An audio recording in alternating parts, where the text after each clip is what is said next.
Bonjour, je suis Nicolas, votre expert produit pour la marque Mazda et je vais vous présenter aujourd'hui le CX-60 et ses principales spécificités.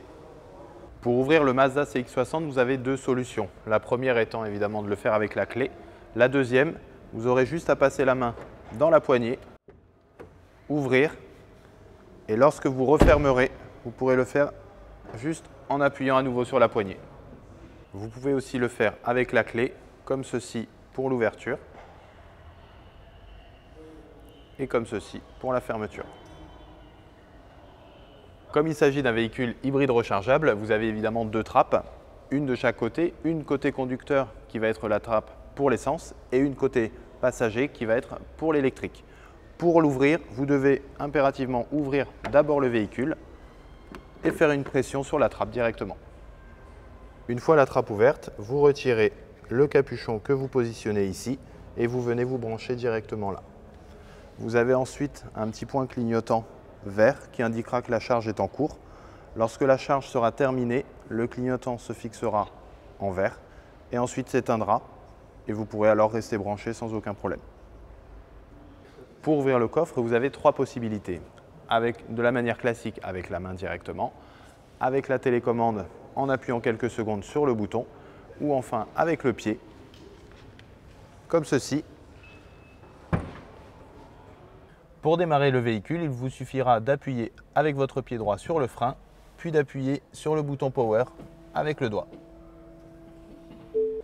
Une fois le véhicule démarré, vous avez une subtilité au niveau du levier de vitesse qui va se situer à ce niveau-là. Lorsque vous êtes sur le parking, il vous faudra appuyer sur la petite gâchette juste en dessous et décaler vers la droite pour passer la marche arrière, le neutre et la marche avant. L'écran du CX-60 n'étant pas tactile, vous avez à cet endroit-là un pavé qui vous permettra de naviguer dans les menus. Avec la molette tout d'abord, mais également avec les boutons tout autour. La maison pour revenir au menu principal, la petite flèche pour revenir à l'écran précédent, ensuite pour la navigation à cet endroit-là, et enfin la donne de musique pour la radio et écouter les musiques de votre téléphone.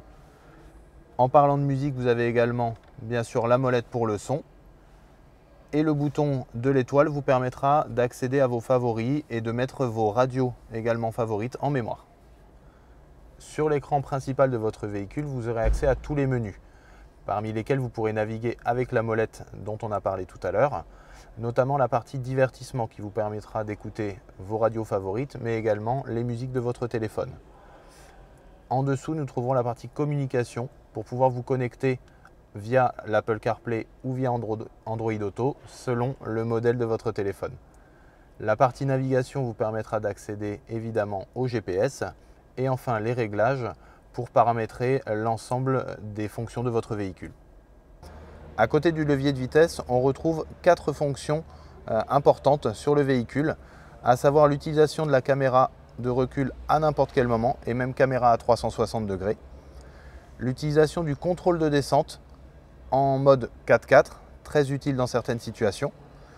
La possibilité également sur ce bouton de cibler un objectif de recharge, à savoir que votre véhicule, le CX-60 hybride rechargeable, va vous permettre de rouler en 100% électrique mais également en 100% thermique. Et c'est le thermique, donc l'essence, qui vous permettra de recharger la voiture. Ce bouton vous permettra alors de régler un objectif de charge pour pouvoir l'utiliser un petit peu plus tard. Et enfin, le dernier bouton, Mi Drive, vous permettra cette fois-ci d'activer le mode sport, le mode normal, le mode 100% électrique, mais également le mode off-road, donc la fonction 4x4. Sur la partie droite du volant, nous retrouvons les fonctions régulateur et limiteur de vitesse. Le régulateur à cet endroit, sur la gauche, le limiteur. Au centre des deux, la fonction maintien dans la voie, dans le cadre notamment de l'utilisation du régulateur. Les fonctions 7+ et 7- vous permettront d'augmenter ou de baisser la vitesse à laquelle vous voulez rester dans le cadre de l'utilisation également du régulateur. Et ces deux boutons-là vous permettront d'augmenter ou de diminuer la distance que vous souhaitez conserver avec le véhicule qui vous précède. Sur la partie gauche, nous avons les fonctions décrocher le téléphone et raccrocher. Le bouton info juste à côté nous permettra d'afficher de nouvelles indications sur le véhicule, notamment derrière le volant. Et enfin, les deux boutons volume et source lorsque vous écoutez la musique. Nous retrouvons derrière le volant deux palettes, le moins et le plus, qui vous permettront d'utiliser ce qu'on appelle le freinage régénératif, notamment dans le cadre de l'utilisation de la fonction électrique. On retrouve à gauche du volant plusieurs fonctions. Désactivation ici des aides à la conduite, désactivation des radars de recul et radars avant du véhicule. Le TCS vous permettra de désactiver l'antipatinage et ce bouton-là, d'une pression de 1 à 2 secondes, vous permettra d'ouvrir la trappe à essence. Ce bouton vous permettra d'ouvrir et de fermer le coffre depuis l'intérieur. Et ces trois boutons vous permettront de mémoriser une ou deux positions pour le siège conducteur. Merci pour votre attention. En attendant, je vous souhaite une très bonne route à bord de votre nouveau véhicule. N'hésitez pas à nous contacter par téléphone ou à nous retrouver directement dans nos showrooms de Nice et de Cannes.